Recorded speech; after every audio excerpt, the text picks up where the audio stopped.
President Mahama's government came to office when almost all road contractors were off-site. They stopped working since 2024 because of lack of payment. That is, government awarded project, contractors have worked and have not been paid. And in your communities, your MPs came to us complaining about abandoned projects. What has President Mahama done differently or reset than what was seen in 2017? Since President Mahama decided to be a reset president, the first thing he did was to direct that, unlike 2017, no road contract should be terminated or suspended because it was awarded by the previous government. If you remember, in 2017, it was a government policy to suspend all road projects for investigation. This is different from what President Mahama did. The second thing that happens when government change was that the new government decided that all projects awarded by the previous government, when they raise certificate, they will not be paid because President Mahama's reset means that he decided that all projects he inherited, when contractors raise certificate, they are paid. And as a matter of fact, he will go down in record as the president who came and within the first 12 months have paid in excess of 12 billion Ghana cedi to contractors he did not actually appoint. This is the reset president we are talking about. So today, we have a president who decided to be different. The third thing he did was that there was a development deficit across the country.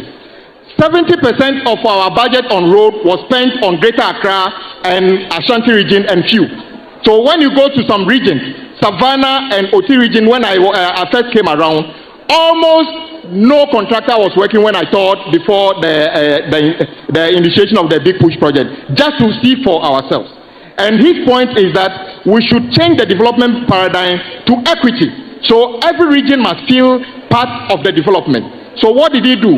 He selected corridors of trunk roads that must be addressed. Let me be specific to the Savannah region. Currently, we have over 100 road projects that are on our record as projects that are going on. But truth be told, some of them have been abandoned. I want to take the opportunity to encourage all those contractors who got projects before President Mahama came that he's encouraging you not to be scared that when you work, you will not be paid. Please go back to site and do your work. Your MPs, Honorable Yusuf, Honorable Chiwete, and everybody complains about abandoned projects in their community, and many of them. Please go back to site and work. Thirdly, Your Excellency, the longest corridor under your Big Push project is from Wenchi to Wa. Let us be frank. There's apprehension about the pace of work between Wenchi to Wa, right from Bono through Savannah to Upper West. That is the fact. Simply because this is the longest section, about 300 kilometers. I must say that, disappointingly, contractors working on this corridor are the least in terms of performance currently. And Your Excellency, we are not going to sit down for anybody to take job and not do it, and after your term will say that every contractor who has got job between Wenchi and Wa better sit up and work, because we will not wait until the term of President Mahama to complain. Please sit up and work. That is why we were here recently to say that if you are a contractor, irrespective of your political affiliation, your size and everything, please get to site and work. And I want to assure Savannah, your share of the Big Push project will be completed within the stipulated time. The third thing is that there are other interventions the president is making. Currently, we have identified another 7 critical feeder roads by his direction to start immediately under the road maintenance trust fund, 7 of them. We have also packaged 9 different feeder roads under his IDA, that is World Bank project, that will start next month. So Savannah, become your share of development under President Mahama in terms of road is just about to kick off. The next thing I want to talk about is about the issue of compensation and others. Your Excellency, across the country, some projects have genuinely stalled because when we get to those corridors, people ask, dualized road through our communities. When we get there, when we do valuation that the land valuation comes up with, people hire their own lawyers to come back with ridiculous amounts of money, because the more money they take, the more percentage the lawyers get out of it. We want to even change that law. I must say that there is nowhere in Savannah that any project is stalling because a chief or an individual have asked that don't demolish my building. This is a record actually. So Savannah is doing very well in terms of that. No project is stalled because of that. And then the last thing I want to talk about is this. Your Excellency, part of the issue Honorable Muntaka talked about in terms of insecurity on our road is actually the nature of the road. When the road has got so many potholes, then the drivers cannot drive at a consistent pace. Armed robbers lay siege around the bad sections of the road. That is why President Mahama is saying, under his watch, no contractor working on any road in the country or Savannah would be tolerated for doing shoddy work.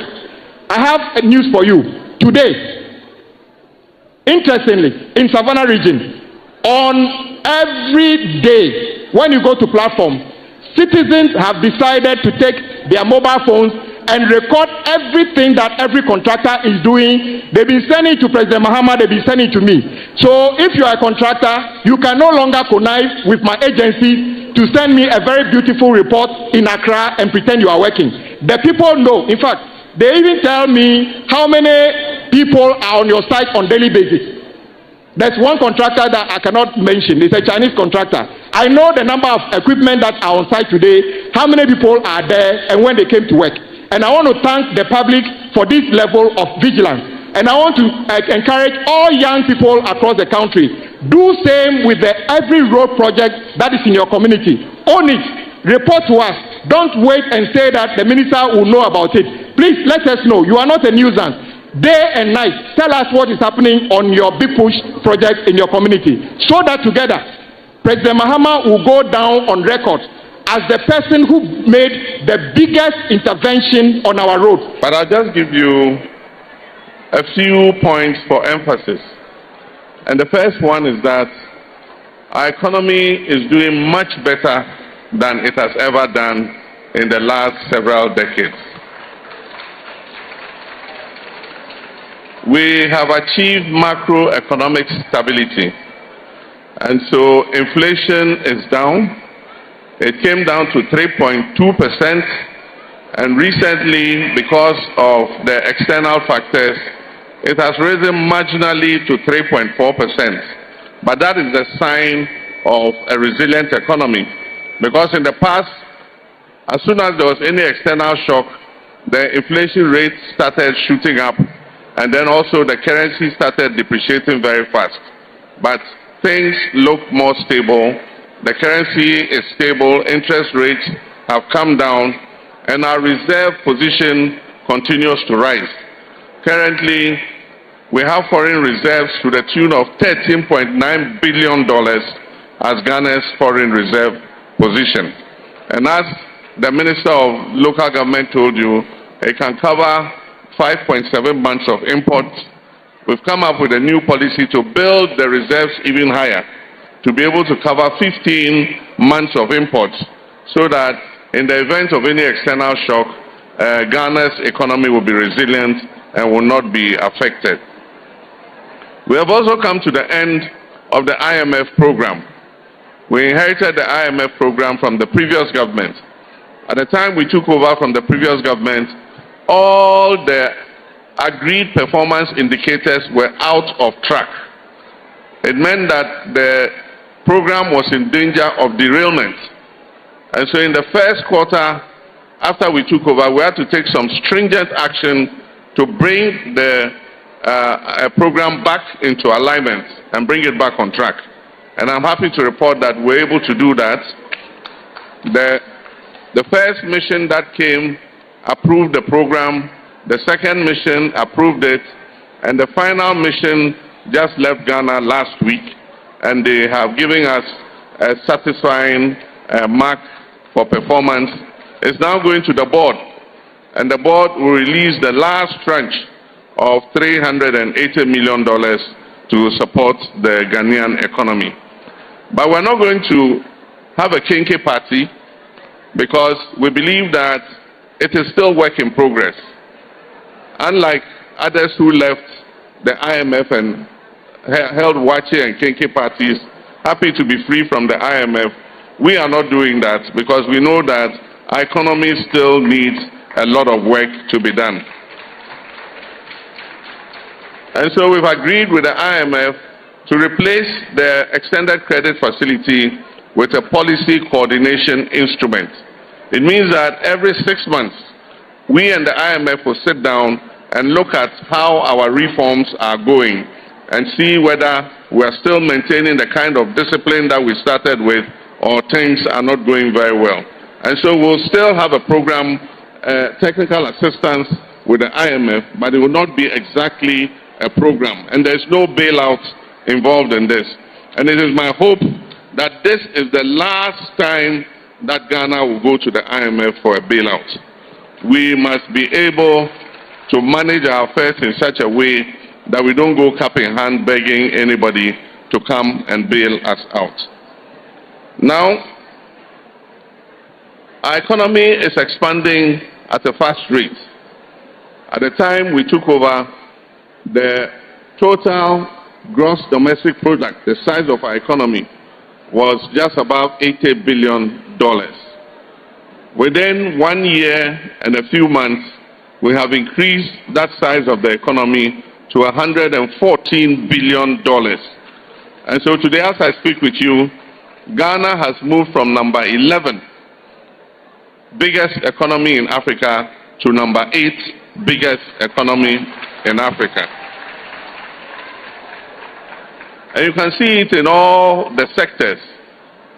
If you take non-traditional exports, at the time we came into office, the total value of non-traditional exports was $3.83 billion. In just a bit above 1 year, we have moved the total value of non-traditional exports from $3.83 billion to above $5 billion. And so it shows that the economy is expanding, is doing well, because there's been a 30.7% increase in non-traditional exports in 1 year. And so this gives us the opportunity to be able to invest more in our people, to be able to create jobs, to be able to improve our infrastructure in our schools, in our hospitals, in agriculture, in roads, and that is what you've been hearing from the ministers. One of the first things we did was to pass a policy that said that 80% of the District Assembly's common funds should be transferred directly to the districts. Figures that we have from the past show that barely 40% of the District Assembly's common fund was being released to the districts. And in any case, there were large arrears. It was not being paid in a timely manner. Today, as I speak, all the DCEs will testify to it, that 80% of their money is received, and it is received in a timely manner. As soon as the quarter is finished, the Minister of Finance does his calculations. He calculates how much you go to each assembly. It goes to the Minister of Local Government, and he transfers it immediately. So you find that even without central government action, in the districts alone, development is taking place.